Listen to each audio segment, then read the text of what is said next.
ओम साई राम। साई शरणम चैनल में आप सभी का स्वागत है।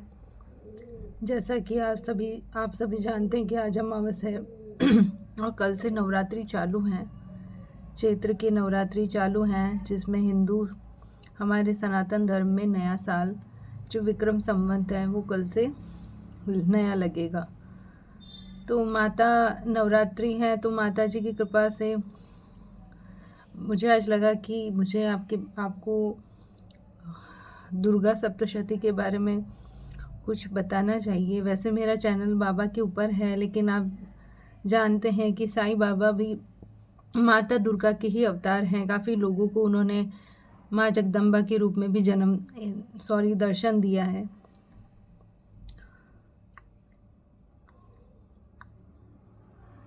मेरी किसी भी बात पे अगर कोई शब्दों पे कोई त्रुटि हो जाए तो मुझे क्षमा कीजिएगा। मुझे कभी कभी ऐसा हो जाता है ना कि हमारा जो प्रोनाउंसिएशन है वो गलत हो जाता है। तो मैं आज आपको बताऊंगी दुर्गा सप्तशती के बारे में। मैंने काफ़ी माता दुर्गा की आराधना की है और 15 साल की उम्र में मैं जब थी तब मैं माता जी के पाठ करती थी। तो ये दुर्गा सप्तशती की किताब है माता जी की। तो इसके अंदर आप देख सकते हैं कि श्री दुर्गा स्तोत्रम नाम, श्री दुर्गा अष्टोत्तर शत नाम स्तोत्रम। तो कभी भी अगर आप पाठ जैसे चालू करें तो अर्थ सप्त श्लोक की दुर्गा, यहाँ से हमें पाठ करना होता है। तो इसके अंदर जो है ना, मुझे जो पंडित जी बताते थे कि आप इस तरह से करो, तो मैं आपको बताती हूँ कि जैसे ये अथ सप्त श्लोकी दुर्गा का पाठ है जो संस्कृत में दिया है। हमें हमेशा पाठ जो है वो संस्कृत में ही करना चाहिए। अगर संस्कृत ना आए तो एक अलग बात है कि हाँ अब नहीं आती है तो फिर क्या करें कि हिंदी में ही पढ़ना पड़ता है। बाकी संस्कृत में पढ़ने से ही ज़्यादा प्रभाव होता है ना, क्योंकि वैदिक मंत्रों से ही हमारे हवन पूजा पाठ जो भी होते हैं ना, वो वैदिक मंत्रों द्वारा ही होते हैं, वो यही होते हैं। और हम कोई भी मंत्र वगैरह करते हैं तो उसके अंदर हमें जो मंत्र, अगर हम किसी भी माला को जपते हैं तो जैसे अब गायत्री मंत्र बोलते हैं तो उसमें भी हमें संस्कृत में ही बोलना पड़ता है। तो हमेशा कोई भी पाठ होता है वो संस्कृत में करना ही ज़्यादा प्रभावशाली रहता है। चाहे वो दुर्गा सप्तशती का पाठ हो, चाहे वो विष्णु सहस्त्र नाम हो, चाहे मतलब जो भी, ज़्यादातर संस्कृत में ही। जैसे हम भागवत भी पढ़ते हैं तो संस्कृत का श्लोक ही हम पढ़ते हैं, फिर हिंदी में हम उनको जानने की कोशिश करते हैं। गीता भी हम संस्कृत में ही पढ़ने का ज़्यादा लाभ रहता है। तो ये जैसे श्री अथ सप्त श्लोकी दुर्गा है, इसके अंदर ना जैसे ये विनियोग लिखा है, यहाँ ये जो विनियोग लिखा होता है दोस्तों, हमें कभी भी दुर्गा माता का पाठ करना चालू अगर करना है तो लाल आसन पर बैठना होता है और इस किताब को भी लाल कपड़े पे ही रखना चाहिए। मैंने अभी नहीं रख रखा है, बाकी मैं लाल कपड़े में ही रखती हूँ, चौकी लगा के, ठीक है। उसके बाद में जब हम पाठ करने बैठे तो माता का फ़ोटो सामने रख के उस पर लाल चंदन या कुमकुम से आप टीका करके चावल माता जी को अर्पित करें। उसके बाद में जब हम ये पाठ करें तो ये जो पाठ करने के बाद में जो विनियोग होता है ना, विनियोग है, यहाँ पे हमें जल छोड़ना होता है। जल कैसे छोड़ना होता है कि हमें एक छोटा सा तांबे का, जैसे हम मंदिर में जाते हैं, कृष्ण मंदिर में जाते हैं, तो वहाँ पे क्या होता है कि एक छोटा सा तांबे का ऐसे रहता है, उसके अंदर चम्मच होता है जिससे हम तुलसी जी लेते हैं, तो वैसा ही हमें रखना चाहिए पास में। और जैसे ही विनियोगः शब्द आता है तो ये विनियोगः बोल के हमें जल जो है ज़मीन पे अर्पित करना चाहिए। ये इसका एक नियम है।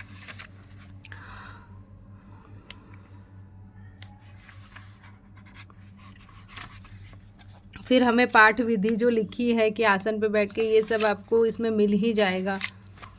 अच्छा, लास्ट के अंदर जो है हमारे पास में ये जो श्लोक होते हैं, मंत्र होते हैं ये। जैसे कोई भी मंत्र, जैसे इसमें लिख रखा है सामूहिक कल्याण के लिए, विश्व अशुभ तथा भय विनाश के लिए, विश्व की रक्षा के लिए। तो इसमें से कोई मतलब जो आपको जीवन में जो भी कष्ट है, संकट है, उसके हिसाब से आप इसमें श्लोक ले सकते हैं। जैसे ज़्यादातर समस्या ये रहती है कि विपत्ति नाश के लिए, हाँ, विपत्ति नाश और शुभ की प्राप्ति के लिए, भय नाश के लिए, रोग नाश के लिए। तो इन सब जो भी है सुलक्षणा पत्नी की प्राप्ति के लिए, यही लड़कों के लिए पति के प्राप्ति के लिए, लड़कियों के लिए पति प्राप्ति का होता है, और लड़कों के लिए ये पति की प्राप्ति के लिए होता है। तो यहाँ पे जैसे बाधा शांति के लिए ये जितने भी मंत्र होते हैं ये इसी पाठ में निकले होते हैं, जो लास्ट में दिए होते हैं। तो हम इनको कर सकते हैं, ये दारिद्रता नाश करने का।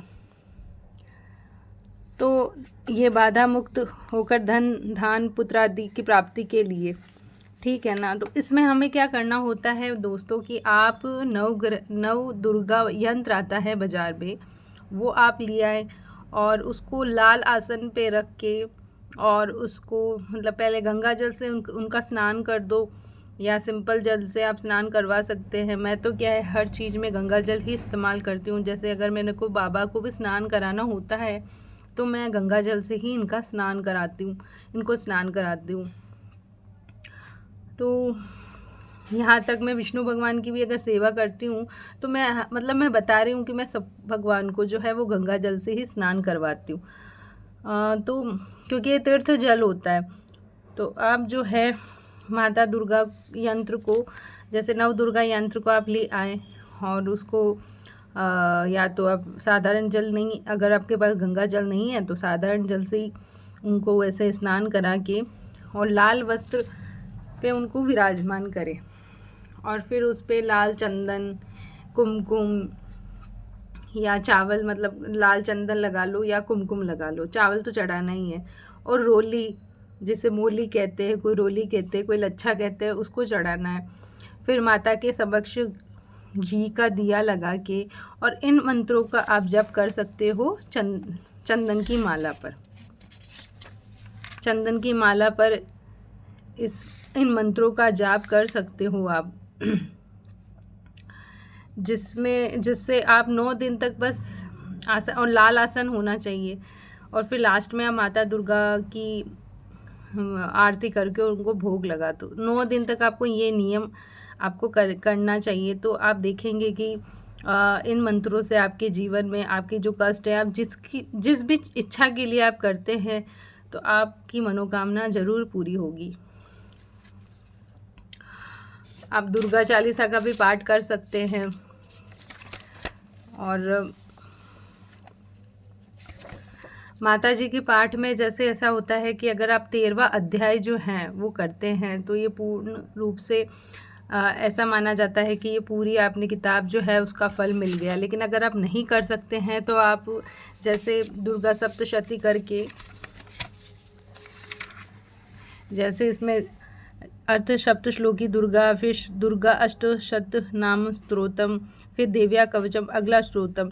तो फिर इसमें जो 13वां जो पाठ होता है ना, वो आप नहीं करके, अगर आप नहीं कर सकते तो आप कीलकम स्रोत है उसका पाठ आप कर सकते हो। ये कुंजिका स्रोत का पाठ करने से, ये कीलकम पाठ करने से जो है वो पूरा ही फल मिल जाता है। जैसे ये सिद्ध कुंजिका स्तोत्रम है, जैसे आपने पाठ किया, आप 13वां अध्याय नहीं कर सकते तो क्षमा प्रार्थना करके और ये सिद्ध कुंजिका श्रोतम का पाठ आप कर सकते हो लास्ट में। इसको करने से पूरा फल मिल जाता है हमें।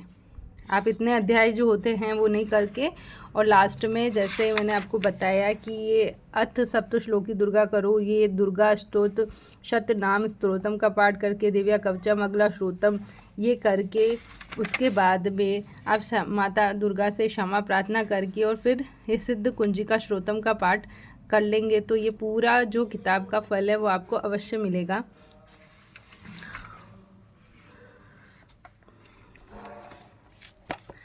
इसके अंदर जैसे अगर आपके घर में दरिद्रता है,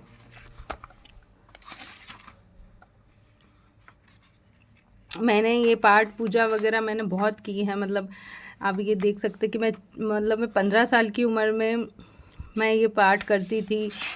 फिर मैंने जब मैंने माता जी की कृपा से मुझे शिव जी की भक्ति मिली और मैं भोलेनाथ की भक्ति करती थी। मतलब जब हम दुर्गा माता की आराधना करते हैं दोस्तों, तो हमें शिव की भक्ति मिलती है, और जब हम शिव की भक्ति करते हैं तो कृष्ण की भक्ति मिलती है। तो जब मैं माता दुर्गा की आराधना करती थी तो मेरी वो सफल हो गई, तो मुझे शिव की आराधना मिली। और मैंने भोलेनाथ की भी अच्छे से भक्ति की तो उन्होंने मुझे कृष्ण की तरफ भेज दिया, तो भगवान श्री कृष्ण ने भी मुझे आकर्षित किया और भगवान श्री कृष्ण ने ही साईं बाबा की तरफ मुझे भेज दिया। तो मेरा ऐसा नहीं है कि मैं सिर्फ साईं बाबा की ही भक्ति करती हूँ, बाबा की भक्ति मैं करती हूँ।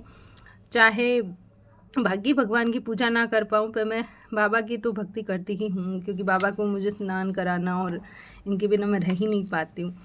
लेकिन जो मेरा चैनल है वो साईं शरणम नाम से है, तो आप सोच रहे होंगे कि ये जो माता जी का कैसे बता रहे, तो मुझे लगा कि बताना चाहिए, तो मैंने मन में आया तो मैंने ये वीडियो बना दिया है।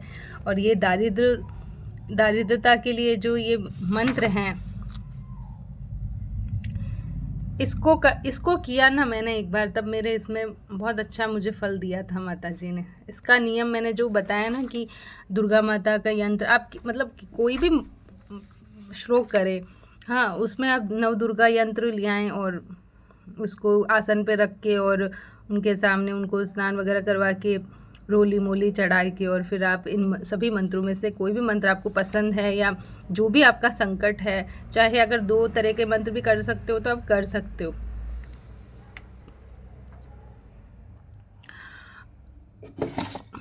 इसके अंदर मैं आपको एक चीज़ बताती हूँ कि जैसे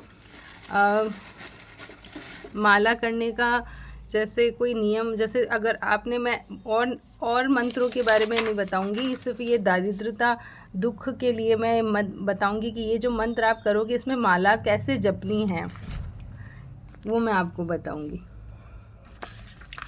क्योंकि मुझे भी बताया गया था। तो ये जो सुमेरु है, ये तो आपको पता ही है कि इसको छोड़ना होता है, और ये जो बीट होता है यहाँ से इसको पकड़ना है। तो ये जो मंत्र है ना, ऐसे करके इसको ऐसे, मतलब ये वाली उंगली जो है कनिष्का वाली, ये कनिष्का वाली जो उंगली है जिसे हम टीका करते हैं, इसके ऊपर ये माला रख के, और ये जो जिस बड़ी उंगली मध्यमा जिसको बोलते हैं, जिसमें हम शनि की अंगूठी भी पहनते हैं लोग, तो इससे जो है इस माला को ऐसे पकड़ के और जपनी होती। जैसे ये दारिद्रता का जो मंत्र है ना, इसका नियम बता रही हूँ मैं, बाकी का नियम तो मुझे नहीं पता, पर इसका मैं बता रही हूँ जो मुझे बताया गया था।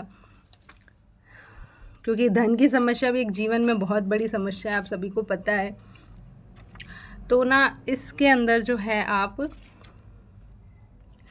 ये जो मतलब इसको ऐसे पकड़ के ऐसे माला को, फिर ये जो है उंगली आपको पता है ये तो टच करनी नहीं होती, फिर इस पर एक मंत्र बोल के, हाँ, और फिर इसको ऐसे आगे बढ़ाना है। फिर वापस इसको, ये पहले टफ़ रहेगा, फिर धीरे धीरे आपको इजी हो जाएगा, क्योंकि आदत पड़ जाएगी। मैंने तो 15 साल की उम्र में किया था दोस्तों, मेरी अंगुलियां भी बहुत छोटी छोटी थी और पहली बार किया था, तो मुझे तो बड़ा दर्द हुआ था, लेकिन फिर भी मैंने ना माता की कृपा से उन्होंने मुझे शक्ति दी और मेरे से हो गया। तो आप भी 9 दिन तक मतलब एक माला इस तरह से आपको करनी है, इस पर एक मंत्र बोल के इसको ऐसे चला देनी, फिर एक मंत्र बोल के फिर इसको ऐसे चलानी, फिर एक मंत्र बोल के फिर इसको ऐसे चलानी है।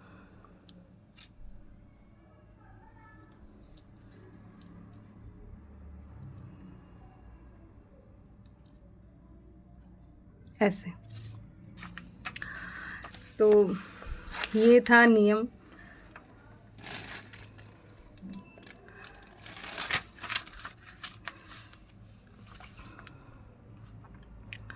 अब ये मंत्र आपको संस्कृत पढ़नी आती है। दुर्गे स्मृता हर्षि भीति शेष जंतो हो स्वस्थे स्मृता मति शुभाम ददासी दारिद्र्य दुख भय हारिणी का त्वंदया सर्वोपकार करणाय सदा चित्ता, ये मंत्र, ये दरिद्रता नाश करने का है, दरिद्रता नाश करने का मंत्र है ये। और इसमें आप देखिएगा कि आपको ज़रूर इसमें लाभ होगा। सामने घी का दिया लगाएंगे और नवदुर्गा यंत्र रखेंगे और उसको में लाल चंदन और उस पर चावल चढ़ाएंगे और लच्छा या मूली या रोली जो भी आप बोलते हैं वो ज़रूर चढ़ाएं। और लास्ट में जो है आरती करके माता जी को आप भोग लगा सकते हैं। तो इसी के साथ में मेरा ये वीडियो यहीं मैं समाप्त करती हूँ। आपको कैसा लगा आप कमेंट में ज़रूर बताएं। मेरा चैनल साईं शरणम चैनल को सब्सक्राइब करें, लाइक करें और शेयर करें। तब तक के लिए ओम साई राम, जय साई राम।